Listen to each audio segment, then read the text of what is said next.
So, yung dreams mga kapiksi, no, for some of you, figuratively, ito ibig sabihin ng mga dreams, mga pangarap natin sa buhay mga kapiksi. Pwede nating maabot yung mga pangarap natin, or pwedeng tinutulungan na kayo ni universe right now para maabot nyo yung mga pangarap nyo sa buhay, guys. Okay? Yung mga pinagdadasal nyo, yung mga hinihiling nyo. So, ito syempre guys, kailangan to sinasabayan ng pagdadasal, pagiging masipag mga kapiksi yung effort nyo, and sabayan nyo ng positibong mental diet mga kapiksi. Yan, tatlong yan, palagi ko yan tinuturo sa inyo, nire-remind ko kayo ng paulit-ulit. Yan yung dapat wala kayong nililiban, no, or kinakalimutan dyan sa tatlo na yan. Hindi pa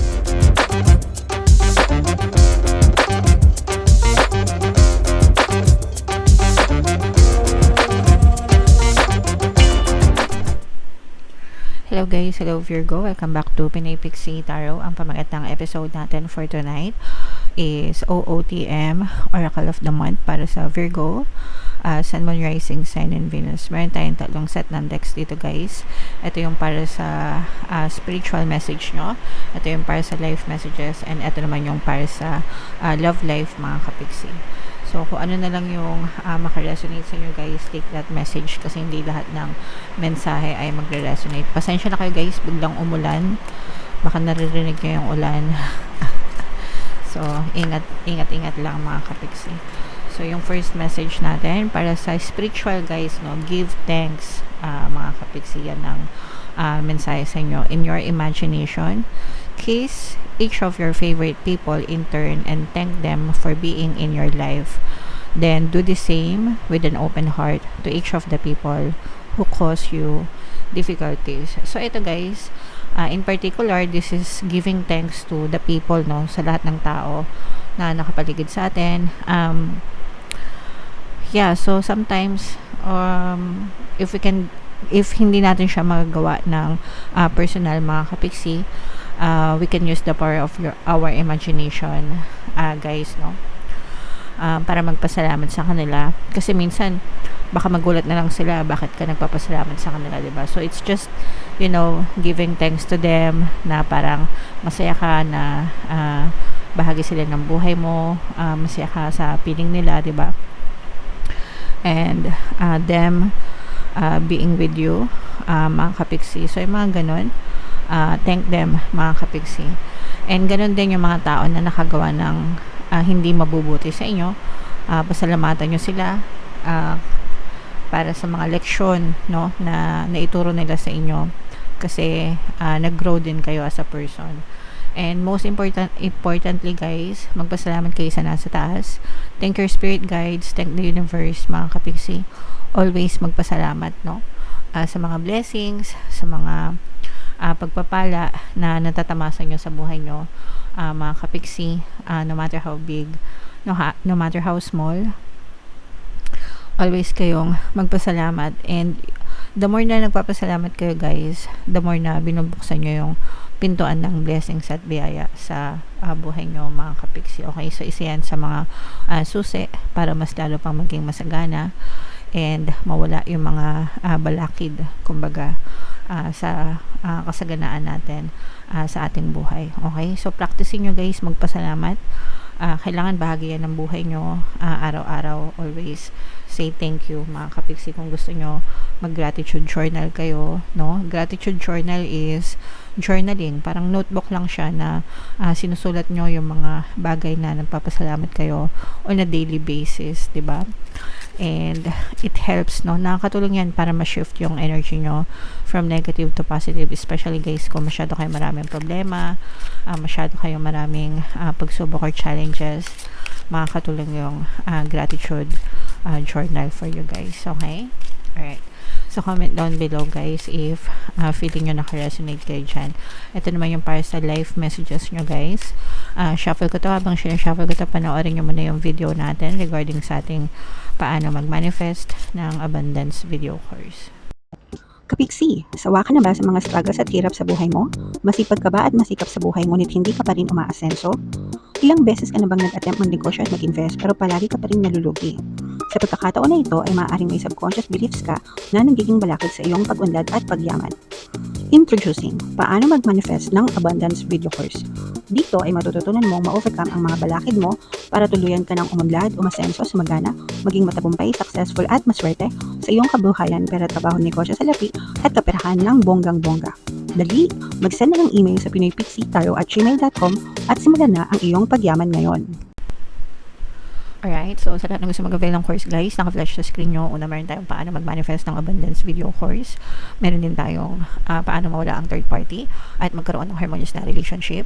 And meron din tayong paano pabalikin si ex, revise, breakup. So sa mga interesado guys, mag-send lang kayo ng email sa pinoypixie@gmail.com. So, Virgo guys, ito yung ating mga life messages. Napakaganda naman ito. We have dreams and we have responsibility. So, yung dreams mga kapiksi, no, for some of you, figuratively, ito ibig sabihin ng mga dreams, mga pangarap natin sa buhay mga kapiksi. Pwede nating maabot yung mga pangarap natin or pwedeng tinutulungan na kayo ni universe right now para maabot nyo yung mga pangarap nyo sa buhay guys. Okay? Yung mga pinagdadasal nyo, yung mga hinihiling nyo. So, ito syempre guys, kailangan to sinasabayan ng pagdadasal, pagiging masipag, mga kapiksi yung effort nyo, and sabayan nyo ng positibong mental diet, mga kapiksi. Yan, tatlong yan, palagi ko yan tinuturo sa inyo, nire-remind ko kayo ng paulit-ulit.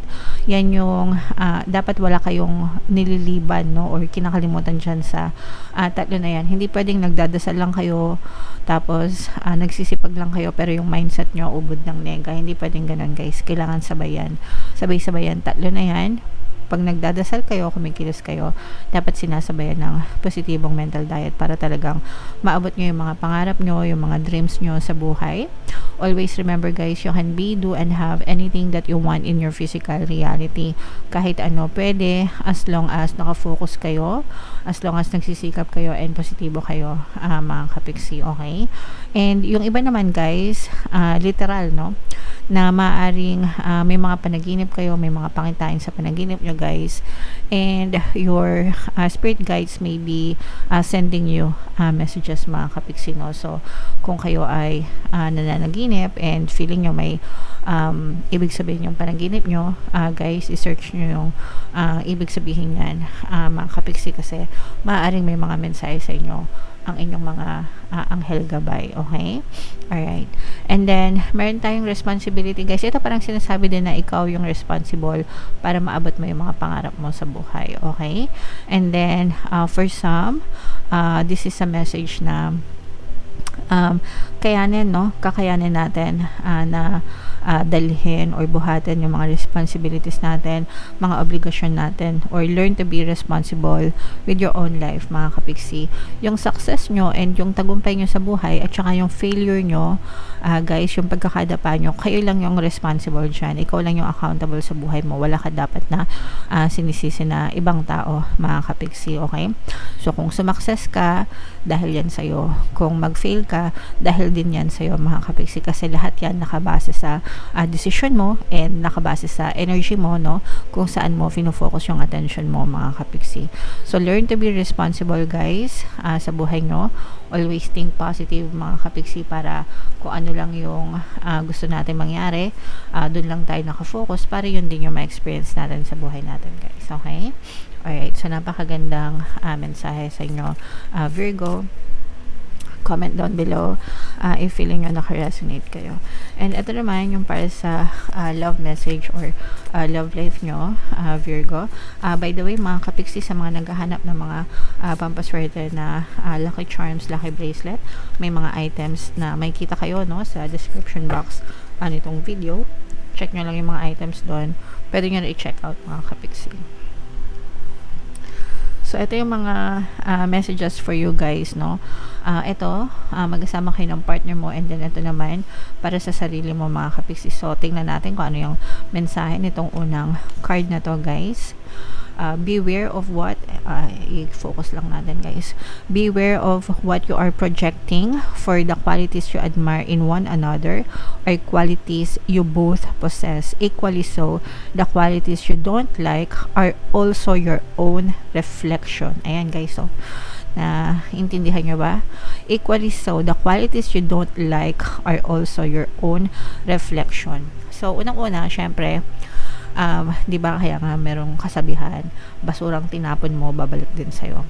And kung ano yung binibigay natin, yun din yung babalik sa atin mga kapiksi. So if we give love, we also give love, we also receive love in return, 'di ba? If we give respect, we also receive respect in return. Kung ano yung binibigay natin, yun din yung bumabalik sa atin mga kapiksi. And kung ano din yung focus ng attention natin, guys, no, yun din yung nagre-reflect pabalik sa atin. So pag palagi kang nagrereklamo, no, so let's say for example sa relationship mo, palagi kang nagrereklamo sa ugali ng person mo, palagi kang nag-aaway, palagi may init ulo mo sa person mo, asahan mo na yung energy between you and him or her palaging mainit, palaging may tension, 'di ba? Kasi energy, 'di ba? Yung energy nyo palaging ganon. So hindi yan magbabago. Hindi kayo magkakaayos, hindi kayo matatahimik hanggang hindi nagbabago yung nire-reflect mo sa energy nyo, mga kapiksi, okay? So kung gusto mo magkaroon ng harmonious na relationship or maayos na pagsasama, dapat yung attention mo, yung isip mo, yung focus mo doon din nakafocus, mga kapiksi, okay? So syempre when it comes to harmonious relationship, ano ba dapat yung fino-focus natin? Mahal namin yung isa't isa, loyal kami sa isa't isa, mapagkakatiwalaan namin yung isa't isa, 'di ba? Maayos kami, nagkakaintindihan kami, 'di ba? Dapat ganun, doon kayo nakafocus palagi. Hindi yung ano ba yan, hindi naman nag-text, ano ba yan, nagsinungaling na naman, ano ba yan, niloloka na naman ako. O syempre, pagka ganun yung palagi yung fino-focus, ganun din yung na-experience nyo, okay? So always beware mga kapiksi, no? Sa mga pinoproject nyo sa isip nyo, kung ano yung iniisip nyo about your person, kung ano yung iniisip nyo about your relationship, para yun yung ma-experience nyo, guys. So meron akong mga courses, no, paano mawala ang third party at magkaroon ng harmonious na relationship. Yan, tinuturo ko yan dyan. At saka yung pwede din yung paano pabalikin si ex, no, tinuturo ko din yan, guys. So kayo na lang yung bahalang mamili kung ano yung gusto nyo, guys.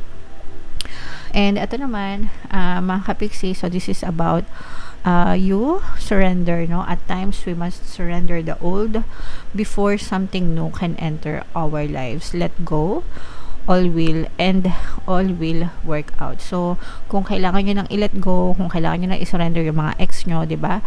Gawin nyo na mga kapiksi para makapasok na yung mga bagong specific person sa buhay nyo na siya namang deserve nyo, okay? O kaya naman, kung ayaw mo ng bagong specific person, gusto mo yung old person mo pa rin, dapat i-let go mo yung mga lumang paniniwala mo tungkol dun sa person mo, no? Yung mga sinungaling siya, manluloko siya, babaero siya, lalakero siya, etc.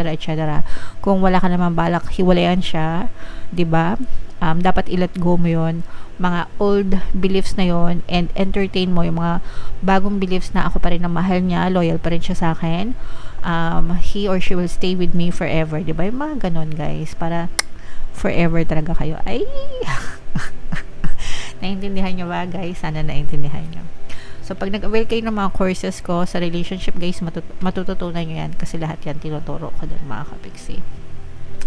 Alright, so comment down below, Virgo, kung saan kayo nakaresonate, guys, dito ba sa spiritual, dito ba sa life, or dito ba sa love life. Comment down below, mga kapiksi. And for more tarot readings, guys, ito yung playlist nyo, ito naman yung ating success stories ng paano mag-manifest ng abundance video course.